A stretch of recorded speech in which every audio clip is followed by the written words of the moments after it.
And we're back on another exciting episode of Starfleet Boy, where we have a casual and informal conversation about Star Trek. Today we're focused on Star Trek the Original Series episode, A Taste of Armageddon. And we all got a taste of Armageddon last night on Starfleet Boy After Dark. Just kidding. Just kidding. Last night was really lit. It was fun. Oh, you can hear a vacuum in the background. Sorry. Household functions, I guess, must occur. Well, hello, guys. How are you? Doing well. Doing well. Good. What about yourself? Pretty good. Had a couple of mishaps here in the Starfleet Boy headquarters with his cat. The cat had a couple of accidents, so I had to clean up after him, but I got everything done just on time to make it here. Father's got a weird grin or something going on. He's like hiding something. I don't know what's going on over there. He's just happy. He's just happy. He's just happy. It's true. Well, Happy, can I pick on you to do the episode summary? Or does someone else want to do it? Yeah, anyone can do it. Oh, I see what's happening. Father is freezing again. That was cool. All right, I should be back now. He's back. He's back. All right. You do the summary, Father, while I go tweet to tweet. And also, hello to Chris and to Scotty Saves the Crew, which, yes, absolutely, Scotty does save the crew in this episode. We'll talk a lot about that. Okay, well, I can do the summary. So this episode sees the Enterprise visit the planet MNR-7 with a Federation diplomat named Ambassador Fox on board the ship, who is very eager to open up some type of diplomatic relationship with MNR-7. But there's something strange afoot on this planet. A Starfleet ship, the USS Valiant, actually never returned from visiting here. It seems to be a very advanced civilization, but they never venture out of their solar system. Captain Kirk, Spock, two red shirts, and a Yeoman beam down to, I guess, get a feel of the lay of the land. And it turns out that these people are at war with another planet within their solar system. But this war is fought in a very unique manner, where instead of launching bombs and missiles at each other and destroying entire cities and whatnot, these people have agreed to continue their war mathematically, fought through computers that must defend and attack each other. And when a computer gets an attack through the other computer, there is a target that is hit, where every civilian, government person, doesn't matter who you are, if you're in that area that is a confirmed strike, that is a confirmed hit, you are obligated to report to a disintegration chamber and be killed. Which reminds me, Robbie, I'm so sorry, but your area has been designated as a strike zone, so please report to the disintegration chamber. Scotland was a target. Just kidding. Robbie looks so What was that? Well, are there go ahead, Robbie. I was just saying all under lockdown anyway, so.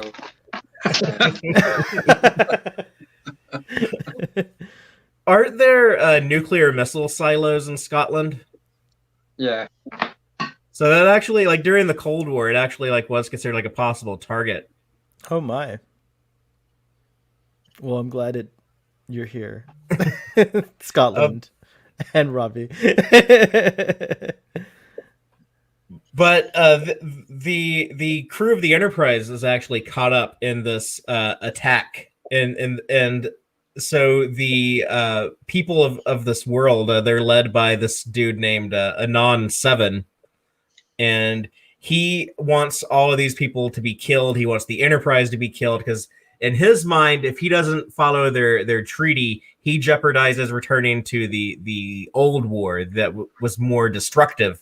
And this is a necessary means to an end to preserve as much of their world as possible. And we know that he has conviction because even his wife had been hit in one of these attacks and had to carry out her own execution in one of these disintegration chambers.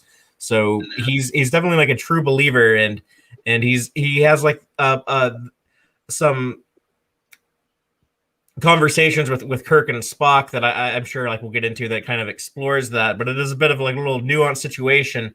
However, ultimately, Captain Kirk says, "This is ridiculous. You're never going to be able to reach peace if you maintain this very cold, sterilized warfare.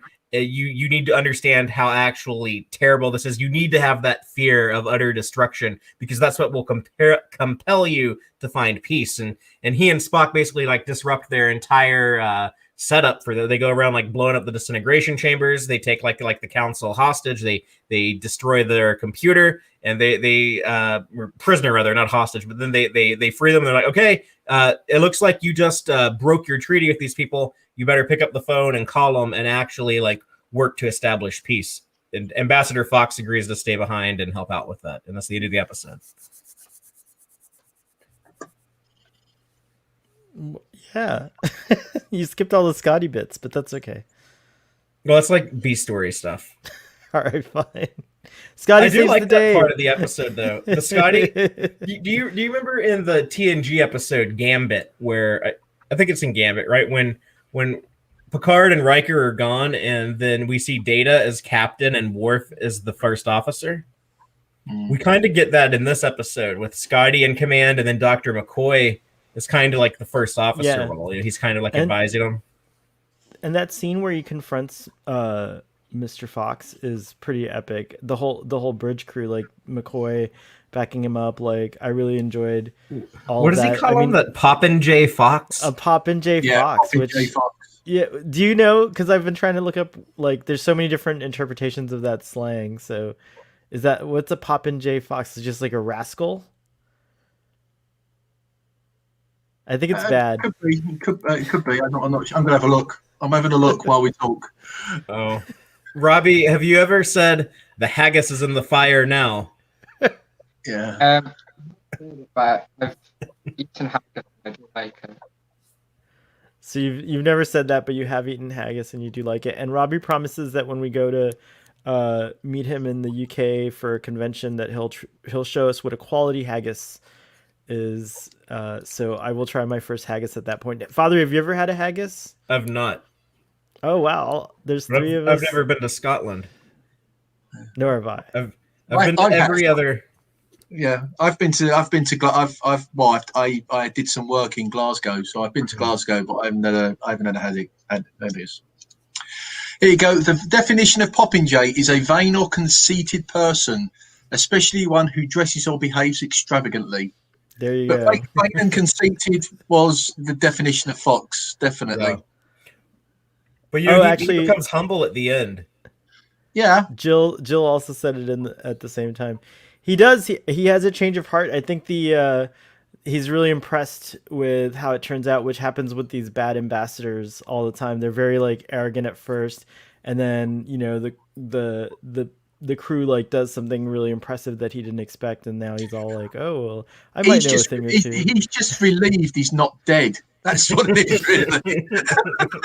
Yeah, he had a brush with death and didn't like it. He spends the entire episode like, "Oh, these Starfleet people are so dumb. They need to leave the diplomacy to me. I'm the one who knows about all this stuff." And then after he's almost killed at the end, when he agrees to stay and like help with the peace talks, he's like, "Oh yeah, I have a little bit of experience with that. I might be helpful." He becomes much more humble. They gave him an arc. It's true. It's true. Captain RGD's here. Why couldn't they add some effects with their phasers? I liked that some of the weapons actually didn't have like a laser beam. Like I thought that was interesting because lasers are invisible mostly. I'm wondering. I wondered because they were saying that the one when they attacked the Enterprise, they were saying it was high resonance sound.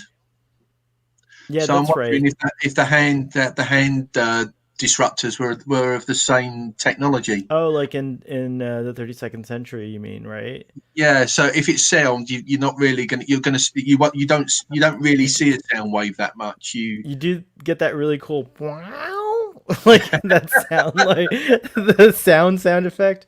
I guess that's why. But Father, I was thinking of just like laser light, like a white laser light. You wouldn't see it until you saw you would see like the end, but unless you had a dusty room, you wouldn't really see the beam. You know what I mean? Like like what we see typically, you don't see that. Father's frozen.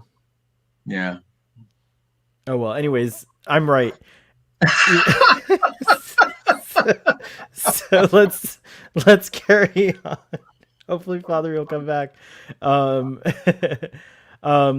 Girl's been to Edinburgh. How do you say Edinburgh or Edinburgh? Edinburgh. Edinburgh. Okay. And I've had vegetarian haggis. Ooh, I wonder what that's like. That's an interesting. Well, to be honest, the haggis is filled with wheat and barley anyway, so it's bar being a sheep's stomach. That is predominantly vegetables that are in it anyway. So, yeah. Oh, cool. Yeah. I love that the haggis is the the thing everyone's obsessed about. I am obsessed with it. It's cool. I'm guilty of not having Texas barbecue before. Good. Oh, you just them's his fighting words if Father ever gets back. He's back. He's back. Father, I think you're on mute. Yeah, you are. Yeah. You're on Sorry, mute. I was trying to look up some pictures to show y'all about the hand disruptors in this episode.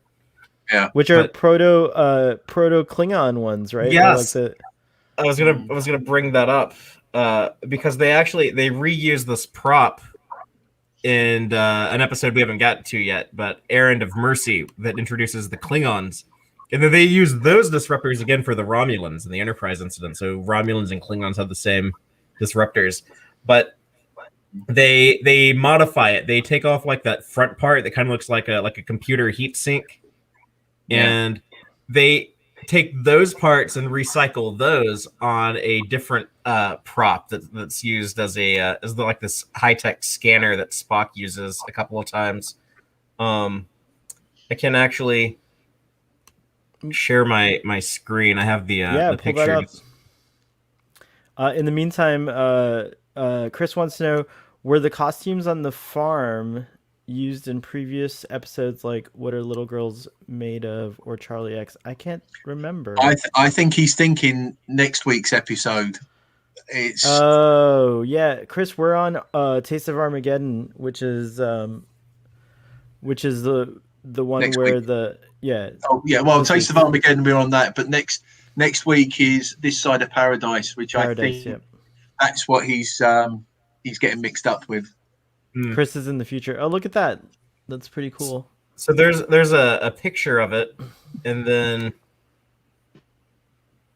when it was reused as the Klingon or Romulan disruptor, you can see like the front part has been replaced with a different component, and they add this thing on the top of it. But that thing that grilled looking part that they pulled off the top of it is actually reused on this prop. These three things. Scotty uses something very similar as well in engineering with Doomsday Machine. He uses something very similar to that Doomsday Machine. I love that in Star Trek 3 they kept the style of the Klingon disruptors very similar to this original series style. And then they reused those a lot in Next Generation and Deep Space Nine. Yeah, very, very cool. He's saying about that with Next Generation. Did you see? Did you notice Fox's outfit? He actually had the cut in the trousers as they used in TNG uniforms. I didn't notice that. That's so cool. Yeah. So if you look at it again, because I've seen it a few times. The bottom of the trousers. I know he's wearing green, but the bottom of the trousers are exactly the same as the TNG uniform slit. And there's another. That is really, really cool. Jill says that her brother went to University of Edinburgh for a summer and came back 25 pounds lighter. I wonder they're not feeding you. They weren't feeding him over there. That's interesting. Oh, he obviously didn't have the delicacies like deep fried Mars bars or anything like that. Yeah, they fry a lot of stuff. There's like fried kebabs is like a big thing in Scotland, right? A lot of fried food. Deep fried food is quite a big thing, yeah. But most Scottish people are skinny, like Robbie. I don't see like many hefty Scottish people. There are some. Okay. I think like anywhere, there are slim people when they're bigger people. Interesting. Well, the United States has a monopoly on heavy set folks, is what I'm told. What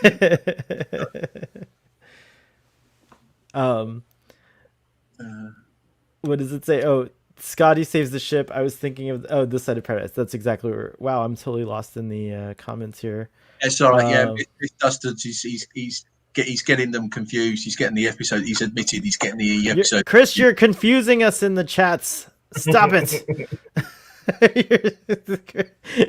Stop confusing us. What was another part of this episode that was really great? Well, certainly let's talk about the costumes for a second. I've gotten a lot of interesting comments about those in a tweet I did earlier today, especially Trek on the Tube, who called the hats spiky dildos. He somehow seems to see that. He thinks everything that looks like a spiky dildo. He does. It's like a thing of his. But I did think that like the outfits are actually kind of cool, and I feel like they're similar to the ones we saw in What Are Little Girls Made Of, with the two kind of sections or whatever. But the hats just make it totally ridiculous. they look like chess pieces to me. It's really weird. It's whatever they could make out of PVC and just stuck it on. Yeah. Mind you, saying that, I thought, what was it? Mia 3's outfit. That was, half of that you sort of caught. So that was a bit. They with some of the women's outfits, they do go a little bit risque with it. So a bit of titillation. I don't know if it's to Robbie's joy or to his chagrin, but not to focus on Scotland even more. But I thought her outfit actually resembled Highland dress. Like I sometimes see people in full like kind of Scottish regalia wearing these like tartans, like that drape like hers did. Or is that just in the movies? Well, that's not really often. That's maybe a wedding or a funeral. Right. Formal, I guess. Like, yeah, traditional / formal dress. Yeah, I mean, they do that with Scotty's uniform. When he does the dress uniform, he actually has the kilt and the bit that goes over the shoulder as well. He does have that in when he does dress uniform. Let me ask y'all something about Ambassador Fox. Like, those bags under his eyes, like, look so weird. Like, it almost looks like a prosthetic that like they put on. I don't think so. I didn't even notice until now. You're saying it now. I've got to see a picture of him. I think that it should be like Khan. Like everyone like debates like, is that chest real or not? So there should be a debate if like the bags under this dude's eyes are real or not. But yeah, he looks like he actually. Yeah, I see it now. The dude in Stratagem, that Next Generation episode Stratagem with like the real puffy face. You're right. You're absolutely right. Like without share my screen again. Okay, here we go. We put with data. His name's like Cole Rami, by the way. The dude in Stratagem is named Cole Rami. Yeah. It would have been delightful if the same actor played both of these characters, but there's a whole vibe, like the whole outfit's kind of, he's got like that vibe. It's very cool. I wonder. It's a good question to ask the Larry Nemechek or the Okudas. I like a lot of the look of this episode. People might complain about the goofy hats or the disruptors not having like a visual effect that goes along with them, but is this the first time they like beam down to a planet in the original series, and we actually see like a whole civilization and see like this whole alien culture? It's not just like a copy of Earth. It's not just like Earth based stuff. Like here, it was, even though like they look very human, they are very much like their own society. It's not like Beta 3 in Return of the Archons, where it Well- looks like Earth. Well, I don't remember. that was put in the remastered. In the original itself, you didn't see any of that. It was just Right. saw the wall. Right, they added the like those exterior shots, but I mean just like the corridors and like the interiors and stuff. It's very much its own thing. And yeah, like those hats are silly, but I mean Next Generation did stuff like that too. If they made this like a Next Generation episode, it'd probably still have like goofy hats or something like that. Full kudos though, the look was consistent. Like it did look like the culture. It did express. It may have looked silly, but it was consistent throughout the episode. Like you did see different variations of that, and almost all the different people that we did see in some of the incidental scenes, like were wearing a different kind of like hat, and you could see that there was this like definite, there was a definite like through line with the design. So yeah, I do agree that there was that, and some of the hats kind of looked maybe a little bit cool, but you know, not all. I think this is an episode that doesn't get talked about enough because no one ever mentions this one, and I think it's a really good season 1 episode, and then like it sets up a bunch of stuff like the whole diplomacy versus I guess like the more hawkish approach is something that's like the central debate in a lot of Star Trek stories. Between like Scotty and the ambassador, the idea of like this alien society that is like so different from us, but it still has like kind of a relevant story that it could tell about, like, like war is hell, and like there's actual like people that fight and die, and there's like servicemen that go and die, and there's civilians that are often caught in the crossfire and stuff, and if you divorce yourself from that and just like don't think about it and ignore it and like brush it to the side, then that's a dangerous thing to do, because then you're more likely to not take that stuff as serious as it is. Yeah. No, 1,000%. What Kirk was saying at the end, it is dirty and it's something nobody wants. If you've got it and you're getting, you've got, buildings are being damaged, people are caught in the crossfire. They're, it's horrendous.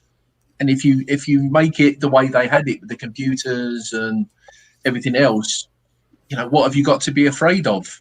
You're not going to have disease. You're not going to have all those type of things which comes with war.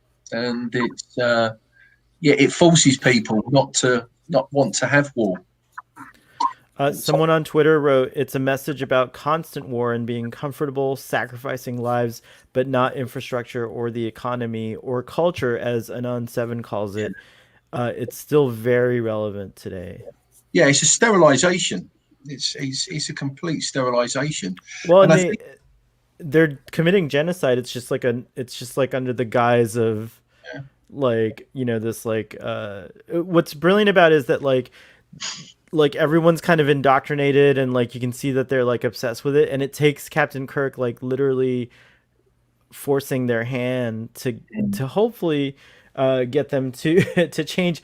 This is an episode I wish Lower Decks will come back to this planet as well, like they did for Beta 3. Landru. Yeah, for Beta 3. I feel like it would be really neat to see a revisit in the TNG time period and see what's going on. Like what have they become by the time Picard and crew are out there? Do you guys have any? So there's apparently a comic book that does do a follow-up. I didn't have a chance to investigate it, but on Twitter Ryan Thomas Riddle posted about it, so I'm gonna check that out at some point. But what do you guys expect?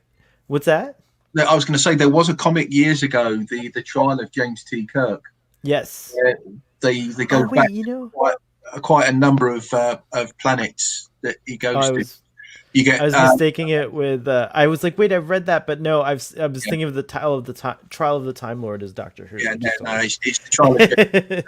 So they go back to the planet with a piece of action, a piece of the action, and I think they go back to Armenia 7 to, basically where he keeps interfering, as it were, and it's quite a good. I think it's a DC. I think it's one of the old DC comics. Yeah, I think that's what Ryan said. Question for you guys. So, what do you speculate by the time of after? What do you speculate the result of Kirk's actions would have been for these two worlds? They blow each other up. You think it went crazy, right? Like it went. Also, do you guys think he was violating the Prime Directive in a way, even though they seem to be advanced? No, I think they were post warp. They're not pre warp. I think he was impressing his own sensibilities on them, but I think they were nearly or just about as advanced as the Federation were, because right at the very start they could sense where they were going to transport down to. They had right at the very start with Mia 3. She's got the detector with the two guards, and she said, "Oh, they're going to transport there." So they had that technology. So I don't think it was violating the Prime Directive. Yeah, they talk about them being advanced a lot. Yeah, but at the same time, there is like some rules against interfering in the internal, like in Next Generation when Picard couldn't participate in the Klingon Civil War because it was like, oh, that's like an internal matter, and Worf had to resign to go take part in it. But I guess like, pretty much everything was tried. I mean, they even like tried a diplomatic solution, but these guys were just like bent on, kind of like I think they could have avoided it by just letting the Enterprise crew go, right? And then carry on with their horrible mathematical warfare, Well, that's the thing, is that they had been doing that for hundreds of years, and there's no reason to think they would have stopped on their own. They probably needed Kirk to come in there and be that external force to make them, realize what they're doing. And and I guess it's kind of convenient that Kirk also had to do that to like save himself and like save his ship, but it, I think, would work out as a good thing for these people. Yeah. He was just saving himself. Scotty saved the shit. That was fine. Yeah, Scotty ain't gonna let nothing happen to the Enterprise. That's his baby. I think it's safe to say that, like, even though Kirk loves Enterprise, Scotty loves her more. Oh yeah. I mean, look how disappointed. I think it's two different types of love. I think it's two different. Yeah. I think the one bit that got me, and it was in Father's description. They were saying about if they were caught in certain areas, they had to go to disintegration chamber. Why was Mia 3 going to the disintegration? Because she's with Kirk, Spock, and everybody else. That's a good point. Because she goes back to Kirk. Because when Kirk said, it's not your bitch. The computer program's so precise that it can even tell you when like random shrapnel flies from amazing. This is absolutely everybody.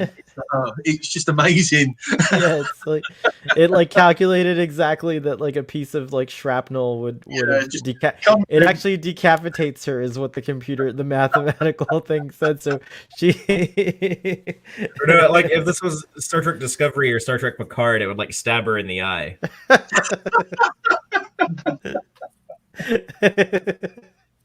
Indeed. Any additional thoughts on that stuff, Robbie? I think this episode was a good example of when the Prime Directive doesn't work, and when you need people to change society, because not all societies are going to be doing morally right things. And I suppose those are our morals. But those are our morals. Who are we to? No, I find it hard. It's a conundrum because I do subscribe to those morals, of course. The a hard thing to say, isn't it? Yeah, it is. It's a tough call. I personally think Kirk did the. I'm on board with that. That Kirk did the right thing. I just would like to see more of. I just think the story gets interesting because of the fact that he forces them to change. Like, and that's the story I want to see more of. You know what I mean? Like, it's a good backstory to like something potentially more epic. But I don't know. I don't Yeah, know. I mean, yeah, I mean, Kirk says it himself, doesn't it? They were killing 3 million people a year, and they've been doing it for 500 million, sort of 500 million years.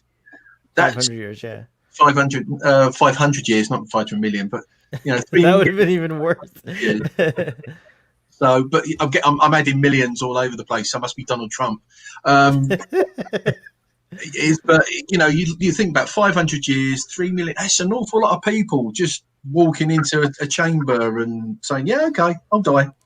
It's very evocative of World War II and the gas chambers and things like that. Like, I thought it's interesting how, you know, TOS being closer to those events uses a lot of that kind of. I wonder if it was helpful for people to process the atrocities of the Nazi regime and things like that, because it feels like it even for me. I remember growing up in the 80s, still I think, and I hope for a long time, World War II and the Holocaust specifically is something that people are still processing, and sadly it goes on. You know, it's still happening. You know, there are Holocausts raging, you know, around, you know, there's lots of ethnic cleansing, we call it now, and you know, like the various different euphemisms for genocide, but it's a real problem, and I don't know when humanity will get to the point where Kirk is, because this guy, what's his face, what was the name of the leader? Anon 7. Anon 7, you know, calls Kirk a barbarian, and Q, that's what it is. Oh my gosh.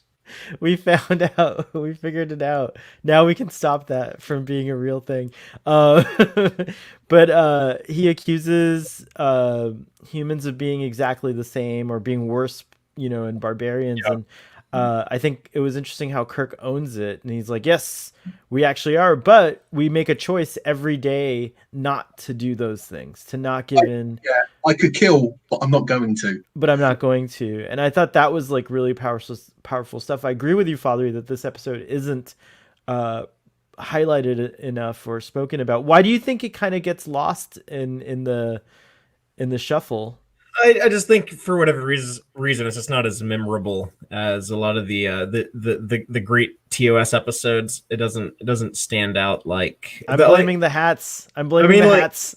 The episode next week that Chris was confused about. You know, like, yeah, people talk about that one a lot because that's the one where Spock gets slayed. So like that's something like memorable in it. You know, like Errand to Mercy that we're about to get to. That's the first Klingon episode, or like Devil in the Dark that we're about to get to. You know, that has the Horda. That's very memorable. Nothing in this episode, I think, stands out like those other ones do. So those are the ones that always get talked about. But I think this one is just as good as a little of that stuff I was just listing.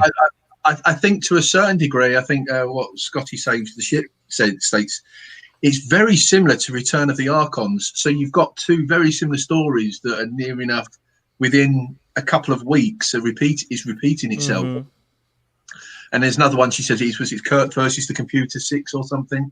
Volume 6, yeah, like it's happened, yeah. Yeah, so I think that's where it gets lost, because you have Return of the Archons, which is there, it's all the computer. Then all of a sudden it's warfare by computer. So I think people tend to lose it maybe in that respect. The campaign against AI has been going on in Star Trek for a very long time. I wonder now. I'm like wondering if Discovery Season 2 wasn't spot on to highlight that story point, because it's a good connection. Control. The thing is, Picard's a synth now, so that's kind of contradictory. It's different. Synth is different. He still has full. It's like a. It's not artificial a intelligence.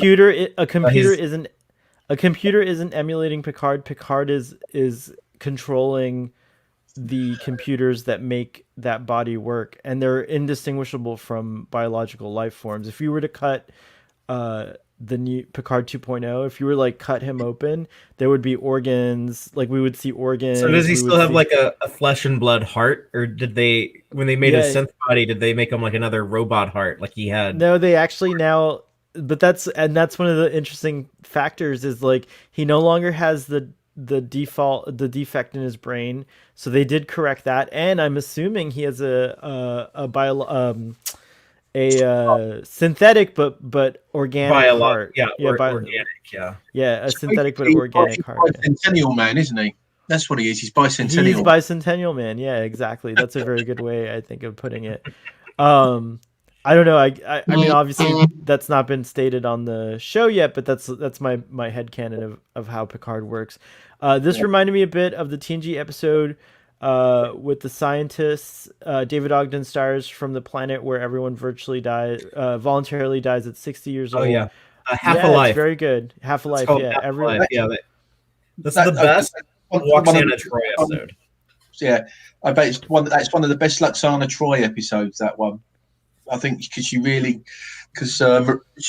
get her teeth into the role, because you see another side of Loxana Troy in that episode. And Michelle Forbes plays a different character other than Ro Laren. Oh, yeah. She plays the Michelle daughter. Forbes. Yeah, she plays the Austin, daughter. Texas. I gotta give her a shout out. Oh, does she still live there? No. Oh, okay. But that's cool that she's from Austin. But yeah, she's from here. Wow, right on. Yeah. Very good. Good pointing that out, Shishan Girl.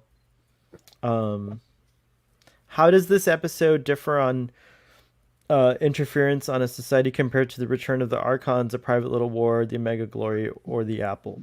I think the difference is the technological advance of the planet.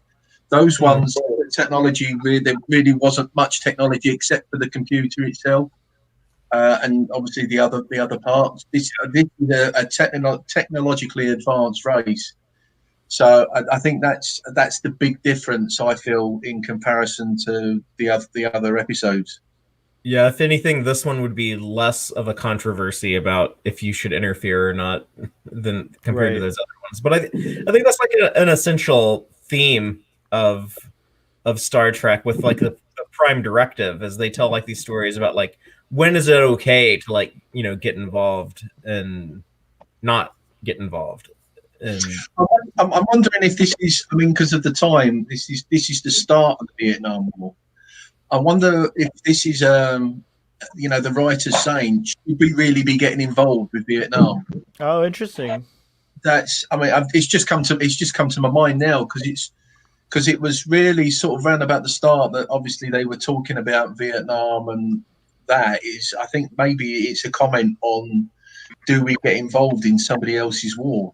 Yeah, and I think that that was at a time when like America had like been in war since 1941, with when Pearl Harbor happened. But America had fought World War II in the 40s, and then the Korean War in the 50s, and then in the 60s and 70s was going into the Vietnam War, and actually like a big part of like what made the Vietnam War unpopular was Americans seeing it on TV, every day, and just you start to ask like, why are we even fighting this war and stuff, and I think that's something that we actually have lost after it, because we went through like a more peaceful time in the 80s and 90s, and then after September 11th happened, we saw like the invasion of Afghanistan, the invasion of Iraq, and to this day, like we still like we drop a lot of bombs, we use like these drone strikes and stuff, but I think people don't like really talk about it or see it. We're actually closer to this society that was depicted in a way with that kind of technological warfare becoming more prevalent than we were to a society that saw it on TV and like got grossed, got like tired of it every day. If I'm if I'm expressing my feelings correctly, I feel like that's true. And I'll like add something else to that is, we just had like a big presidential election here in the United States, but I remember, some of the earlier elections like 2008, 2012. One of the big talking points that they'd talk like Barack Obama and Mitt Romney and those candidates would talk about was they would talk about like, yeah, ending the wars, we're gonna bring our troops home and stuff like that. And now like we don't even talk about it. Like I never heard Biden or Trump mention it, one time in this last this last election cycle. So interesting, very interesting. Yeah, we're definitely like getting close to this where we can like have like these big military conflicts that remain unresolved for so long, and we just don't think about them. Very scary. Like it's becoming second nature, right? To a certain degree. Yeah. The military industrial complex. Oh, sorry. Do you have to go? No, sorry. I just needed to get my charger. My phone was running out of power. Oh, I was wondering what was going on up there on the ship. I was wondering what was going on up there on the ship there, Earl Grey Trekkie.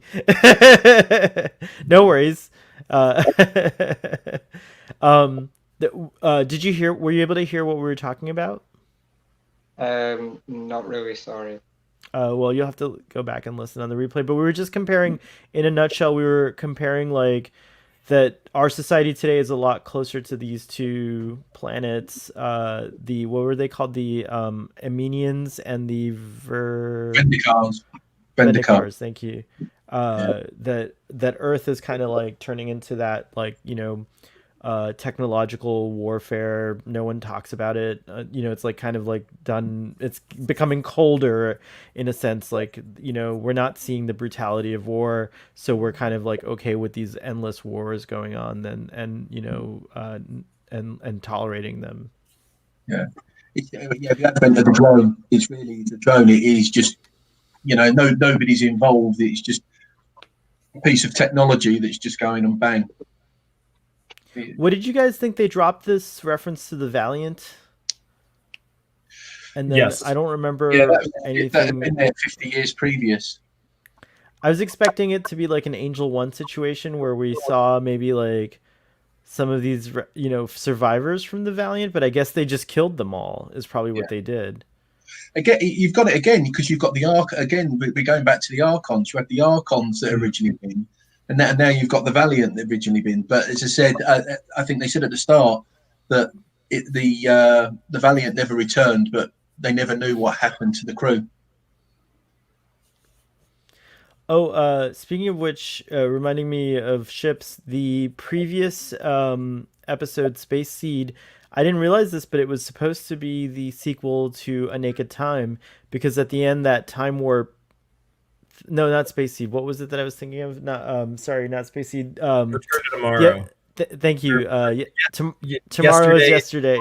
Yeah, whatever it is. Tomorrow is yesterday. Why did I say Space Seed? Tomorrow's yesterday was supposed to be the sequel to A Naked Time, because at the end, the time warp that they do is what leads them to the trouble where they go back in time to that. That would have been interesting if they left it that way. Yeah. I don't know why that reminded me of that, but it did. Oh, cool. Jill is having Earl Grey tea right at this moment. Cool. So what else about this episode I want to talk about? Oh, yeah. So going back to the ship for a second, when does Scotty's a captain in the motion picture already, or is it later that he becomes a captain? He gets promoted on Star Trek 3. He gets promoted to captain of engineering and goes to the Excelsior. Yeah. Oh, okay. I didn't realize he got promoted in Star Trek 3. Yeah, it was right at the end. When they get back to space dock, because Scotty said about refitting the Enterprise, and he said that won't be required. You are promoted to captain of engineering, and you'll go into. Yeah. It would have been nice to see. Oh, go ahead. Sorry. Been a while since I've watched Star Trek 3. I need to rewatch that at some point. Yeah, that's actually my favorite Star Trek movie. I know I'm like the only person who says that, but I love it. I don't think it's as good as The Wrath of Khan, but I like watching it a little bit more. I can see why. It's my favorite's the motion picture, so I'm a bit different myself. But I do love the chase scene. I think that the chase scene of getting McCoy out of the brig, The whole stealing the Enterprise sequence, yeah. saying, how many fingers have I got up, and all that type of thing, and getting to the Enterprise, getting out of space dock, and all that stuff. It's a brilliant extended scene. It's one of the best in Star Trek. The Kobayashi Maru is set sail for the Promised Land. You're taking me to the Promised Land? Yeah. What were you going to say, Robbie? I think Leonard Nimoy directed Star Trek 3. Star Trek 3 and Star Trek 4, yeah. Yeah, 3 and 4. It was in his contract, if I'm not mistaken, to come back. Like if he wanted to direct, if he was going to come back as Spock. So that's very cool. The last thing I wanted to talk about. Go ahead. I was going to say another bit there is the return of Sean Kenny as Lieutenant DePaul. Now Sean Kenny played Pike, didn't he? So he was there doing his DePaul. I think he was 2 episodes. He played Lieutenant DePaul, but Sean Kenny was there. So he played Pike in the Menagerie. That's right. Yeah. Oh wow! I didn't even realize it. Yeah. So yeah, That's he was. Cool. Yeah, he was the helmsman in this episode. There was no Sulu. Where was Sulu? No idea. Yeah, week off. He was fencing, he had the week off. He went on a trip to Risa or Rigel. Very, very cool. The other thing I wanted to point out was I thought it was funny that the computer that calculated the casualties was also where they stored the weapons. There were some funny things like that. But the actual computer command center room was pretty interesting. I liked the look of the council. Like I thought it was cool how they all sat like at a desk. It's not the first time we'll see that, like ruling by council. It seems to be a thing in the future. Maybe we need to get more of that happening as well. I think those computers were the computer acts that they used in Court Martial. When Spock's not court martial, I go back to the Menagerie again, where he's changing. Where he's changing to do the message, to send the false message. That's right. He's saying and to go. So I think it's the reusing of the props from there. Well done. I like the use of light also when they did like the target area, like when they like depicted the explosion. You could tell it's just like an iris opening on a lamp. To make the circle bigger and stuff like that, and like they just use like light and shadow a lot to create these like dynamic visuals, and I thought that was really well done in this episode as well. I think another thing you picked up on the Twitter conversation is, why did Scotty analyze the voice? Why wasn't it Uhura? Yeah, it's a shame. It should have been Uhura, and I thought the Yeoman of the Week got very little to do in this episode as well, and I was interested in her. I thought she was pretty interesting. So she had like one line. I think she has 2 lines. Or 2 lines. Yeah, it's true. But she does have that same stance when she's got to guard Mia 3. Was that hands on hips with the gun on the hip, sort of pointing? I thought, okay. She looked great doing that. And I like Spock's orders to her was like knock her out and sit on her if you have to. Sit on her if you have to. That's right. Sorry, my dog is being loud. I also liked when Spock is about to destroy the computer, and he's just like, "Ladies and gentlemen, please step away, or you may be injured." Yeah. I like that. By the way, okay, speaking of fight scenes, that's, I think, one of the things that's laughable about this episode is, like, when Kirk subdues, like, 4 people. The script just needed to, like, wrap this episode up, so it's like, you just have to accept that this happened. That's what happens to Khan, too. He's like, oh, I'll just, knock him out with this, like, rod, right? Like, the engineering rod. But it's just crazy. He literally does a cannonball across the room and knocks 4 guys out. And then Spock walks in and he's like, I assumed you needed assistance, but apparently he didn't. And I just thought, like, what the heck? That was, like, so funny. But also, it's 10-pin Kirk ball. That's what it is. 10-pin Kirk ball. There was Kirk Fu at its finest here, because he does do it in the other scene as well. One thing Yeah. that was really cool to see though is I like how Spock's like very like you could tell Spock planned his assault way better. Like when Spock subdues those people, it's all very precise, like boom, Yeah. and they're all down, right? Like whereas Kirk's just like cannonballing, wrecking ball, I guess I should say. So I Saying thought about that was Spock, did you also notice they're still saying Vulcanian? They're still not yeah, yet. They're still saying Vulcanian. yeah, I did catch that. Yeah. What about his telepathy? When Well, I was like, gonna say okay. like melding through the wall. Through the wall, and he compels that guard, right? Like, so this is like the Spock magic. I was asking Robbie about this, but has it kind of disappeared because we don't really see much of that like through T'Pol or Tuvok? Does Tuvok does any of that? I mean, Kind Tuvok of like- had the telepathic training with Kess that he did. Oh, that's So- right. I think all Vulcans have some limited form of telepathy. They've never explored that with the Romulans, so maybe something like the Romulans lost when they separated. But I think that Spock I might have love just been the- like a little bit better with it than some of the other people.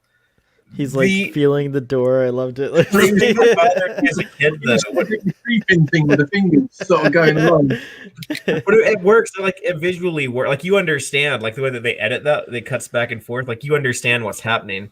What bothered me as a kid, though, was when Spock says, "Excuse me, there's a multi-legged creature on your shoulder."